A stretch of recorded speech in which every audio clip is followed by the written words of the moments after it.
யூதர்களை பற்றியும் நஸ்ரானிகளை பற்றியும் அல்லாஹ் என்ன சொல்றான்? அந்த யூதர்களும் அந்த நஸ்ரானிகளும் என்ன செய்வாங்களாம்? தங்களுடைய மத புரோகிதர்களை அல்லாஹ்வை விட்டுவிட்டு இவர்களை தெய்வங்களாக ஆக்குவார்கள். என்ன செய்வாங்களாம்? இத்தகது, அந்த யூதர்கள் அந்த கிறிஸ்தவர்கள் அவர்கள் ஆக்கிக் கொள்வார்கள் அஹ்பாரஹும் வ ருஹ்பானஹும், தங்களுடைய மதத்தில் உள்ள மத புரோகிதர்களை ஆக்கிக் கொள்வார்கள். என்ன ஆக்கிக் கொள்வார்கள்? அர்பாபன், அர்பாபன் ரப்புகளாக ஆக்குவார்கள், இறைவன்களாக ஆக்குவார்கள். யாரை விட்டுவிட்டு? மின் தூனில்லாஹ், அல்லாஹ்வை விட்டுவிட்டு. அப்போ நபிகள் நாயகம் ஸல்லல்லாஹு அலைஹி வஸல்லம் அவங்ககிட்ட கேட்கப்பட்டது, யூதர்கள் தங்களுடைய மத புரோகிதர்களை வணங்கவில்லையே, அல்லாஹ்வை விட்டுவிட்டு இவர்களை தெய்வங்களாக ஆக்கவில்லையே, பின்பு ஏன் அல்லாஹ் இப்படி சொன்னான் என்று கேட்ட பொழுது சய்யிதுனா முஹம்மதுர் ரசூலுல்லாஹி ஸல்லல்லாஹு அலைஹி வஸல்லம் சொன்னார்கள், அஹல்லு மா ஹர்ரமல்லாஹ் வ ஹர்ரமு மா அஹல்லல்லாஹ். அந்த யூத புரோகிதர்கள் அந்த கிறிஸ்தவ புரோகிதர்கள் அல்லாஹு ஹலாலாக்கியதை இவர்கள் ஹராமாக அறிவிப்பார்கள், அல்லாஹு ஹராமாக்கியதை இவர்கள் ஹலாலாக அறிவிப்பார்கள். அதை இந்த யூத கிறிஸ்தவர்கள் பின்பற்றினார்கள். அதனால் அல்லாஹ்வை விட்டுவிட்டு தங்களுடைய மத புரோகிதர்களை அவர்கள் தெய்வங்களாக ஆக்கிக் கொண்டார் என்பதை அல்லாஹ் சொல்றான். இன்றைக்கு அஹ்லுஸ் சுன்னத்தி வல் ஜமாஅத்துடைய வெளியில் நிற்கக்கூடிய எந்த இயக்க தலைவர்களை நீங்கள் பாருங்கள், அந்த இயக்கத்தில் செயல்படக்கூடிய அப்பாவி இளைஞர்களை நீங்கள் சிந்தித்து பாருங்கள். தங்களுடைய தலைவர்கள் என்ன சொல்கிறார்களோ அதைத்தான் மார்க்கமாக நம்புவார்கள். அந்த தலைவர்கள் சொல்லக்கூடிய நேரத்தில் அல்லாஹ்வுடைய கூற்று அவர்களுக்கு பெரிதல்ல. அவர்கள் எந்த இயக்கத்தை சார்ந்திருக்கிறார்களோ அந்த இயக்க தலைவர் என்ன சொன்னார் அதை பின்பற்றுவார்கள். அதில் குர்ஆனுடைய நிலைப்பாடு என்ன, ஹதீஸுடைய நிலைப்பாடு என்ன, இஸ்லாமிய மார்க்க அறிஞருடைய நிலைப்பாடு என்ன, சஹாபாக்களின் நிலைப்பாடு என்ன, அது அவர்களுக்கு அறிய வேண்டிய தேவையில்லை. தான் சார்ந்திருக்கக்கூடிய இயக்க தலைவன் எதை சொல்கிறானோ அதை செய்வார்கள். இப்போ அஹ்லுஸ் சுன்னத்தி வல் ஜமாஅத்தினர்கள் ஏற்றுக்கொண்ட ஒரு விஷயம் தான் பரக்கத் என்பது. பரக்கத் அல்லாஹ்விற்கு பிரியமான நபிமார்கள், அல்லாஹ்விற்கு பிரியமான வலிமார்கள் ஒரு பொருளை அவர்களோடு சம்பந்தப்படுகின்ற நேரத்தில் அந்த பொருளுக்கு அதற்கு முன்னால் இருந்ததை விட சிறப்பு ஏற்படுகிறது. இது இஸ்லாமுடைய கொள்கை, இதை நாம் நம்புகிறோம். ஆனால் இதை அஹ்லுஸ் சுன்னாவிற்கு அப்பாற்பட்டவர்கள் மறுக்கிறார்கள். மறுக்கிறாங்களா இல்லையா? கண்டிப்பா மறுக்கிறாங்க. ஆனால் இது எதை மறுப்பதற்கு சமம்? குர்ஆனுடைய ஆயத்துகளை மறுப்பதற்கு சமம். ஸஹீஹுல் புகாரியுடைய எத்தனையோ ஹதீஸ்களை மறுப்பதற்கு சமம். குர்ஆனுடைய ஆயத்திற்கு மாற்றமாக ஒரு விஷயத்தை தங்களுடைய தலைவர்கள் சொல்லுகின்ற பொழுது அதை அப்படியே தொண்டர்கள் ஏற்றுக்கொள்கிறார்கள். ஒரு ஆயத், சூரத்துல் பக்ராவுடைய ஒரு ஆயத், நீங்கள் எல்லாம் கேள்விப்பட்ட சம்பவம் தான். அல்லாஹு சுப்ஹானஹு வ தஆலா ஒரு பெட்டியை பற்றி குர்ஆனிலே சொல்கிறான். ஒரு பெட்டி, அந்த பெட்டியை பற்றி எங்க சொல்றான்? குர்ஆனிலே சொல்கிறான். பரக்கத்தை ஏற்றுக்கொள்ளாத நபிமார்கள் தொட்ட பொருளுக்கு பரக்கத்து இல்லை என்பதை ஏற்க மறுக்கக்கூடிய அஹ்லுஸ் சுன்னாவிற்கு வெளியே நிற்கக்கூடிய என்னருமை இளைஞர்கள்,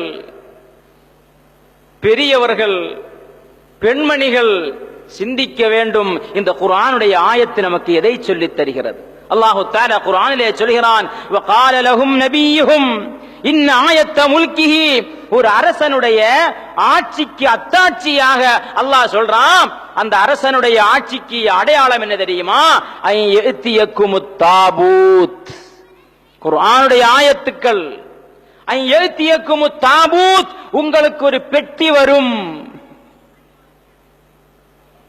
உங்களுக்கு ஒரு பெட்டி வரும். அந்த பெட்டி சும்மா வராது. அந்த பெட்டி என்ன செய்யாது? சும்மா வராது. தஹ்மிலுல் மலாயிகா, அந்த பெட்டியை மலக்குகள் சுமந்து கொண்டு வருவார்கள். அந்த பெட்டியை, அந்த பெட்டிக்கு ஏன் இவ்வளவு சிறப்பு கிடைச்சது ஆயத்தில் வருது. அந்த பெட்டியை மலக்குகள் சுமந்து கொண்டு வருவார்கள். அந்த பெட்டியில் என்ன இருக்கிறது? ஃபீஹி ஸகீனத்துன் மிர் ரப்பிக்கும், உங்களுடைய ரப்பின் புறத்தில் இருந்து ஒரு மன அமைதி அந்த பெட்டியில் இருக்கிறது. அந்த பெட்டியில அல்லாஹ் சுப்ஹானஹு வ தஆலா மனிதர்களுக்கு அமைதி ஏற்படக்கூடிய வழியை வைச்சிருக்கிறான். இன்னும் அந்த பெட்டியில் என்ன இருக்குது? வ பகியத்தும் மிம்மா தரக்க ஆலு மூசா வ ஆலு ஹாரூன். அந்த பெட்டியில் இருக்குது, என்ன இருக்குது? மூசா நபியும் ஹாரூன் நபியும் உபயோகித்த பொருட்கள் அந்த பெட்டியில் இருக்கிறது. அந்த பெட்டிக்கு ஏன் இவ்வளவு சிறப்பு? அந்த பெட்டியில் என்ன இருக்குதா?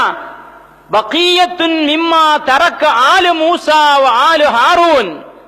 ஹாரூன் அலைஹிஸ்ஸலாமும் மூசா அலைஹிஸ்ஸலாமும் உபயோகித்த பொருட்கள் அந்த பெட்டியில் இருக்கிறது. முஃபஸ்ஸிர்கள் சொல்கிறார்கள், அந்த பெட்டியில் என்ன இருந்ததா? ஹாரூன் அலைஹிஸ்ஸலாமுடைய தலைப்பாக இருந்தது. மூசா நபியுடைய செருப்பு இருந்தது. தௌராத் எழுதப்பட்ட பலகை துண்டுகள் இருந்தது. மூசா நபியுடைய அஸா கம்பு இருந்தது. ஒரு நபி ஒரு சாதாரண ஒரு துணி, அந்த துணியை ஒரு நபி தன்னுடைய தலைப்பாகையாக உபயோகித்த பொழுது அந்த பொருளுக்கு அதற்கு முன்னால் இருந்ததை விட சிறப்பு வந்துவிட்டது என்பதாக யார் சொல்கிறது? அல்லாஹ் குர்ஆனிலே சொல்கிறான். இன்ன ஃபீ ذَلِكَ لَآيَةً لَكُمْ, உங்களுக்கு இந்த பெட்டியின் விஷயத்தில் மிகப்பெரிய அத்தாட்சி இருக்கிறது. ஆனால் இன் குந்தும் முஃமினீன், நீங்கள் முஃமின்களாக இருந்தால். கொஞ்சம் சிந்தித்து பார்க்க வேண்டும். அந்த இளைஞர்கள் கொஞ்சம் ஒரு நிமிஷம் சிந்தித்து பார்க்க வேண்டும்.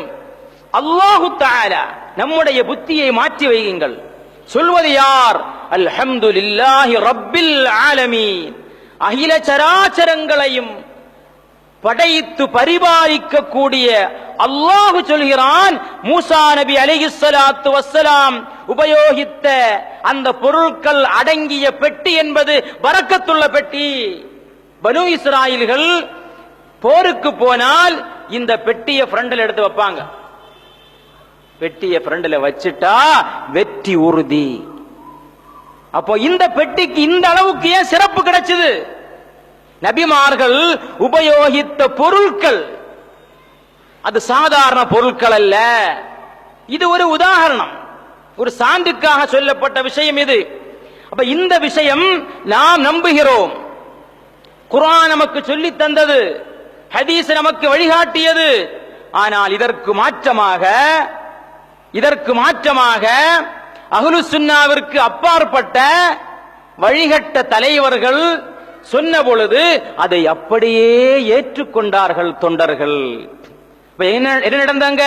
அல்லாஹு ஹலாலாக்கியதை இவர்கள் ஹராமாக்கினார்கள். நடந்ததா இல்லையா? அல்லாஹு ஹலாலாக்கியதை இவர்கள் ஹராமாக்கினார்கள். அப்ப என்ன அர்த்தம்?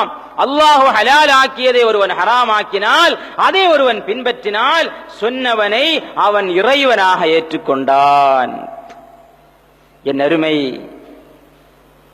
வஹாபிச இயக்கத்தில் செயல்படக்கூடிய வாலிபர்கள் சிந்திக்க வேண்டிய எவ்வளவு ஆபத்தான ஒரு விஷயத்தில் நீங்கள் இருந்து கொண்டிருக்கிறீர்கள். இறைவனை விட்டுவிட்டு உங்களுடைய தலைவரை நீங்கள் ரப்பாக ஏற்றுக்கொள்கிறீர்கள். இது நீங்கள் சகித்துக் கொள்வீர்களா? ஆனால் உண்மை அதுதான்.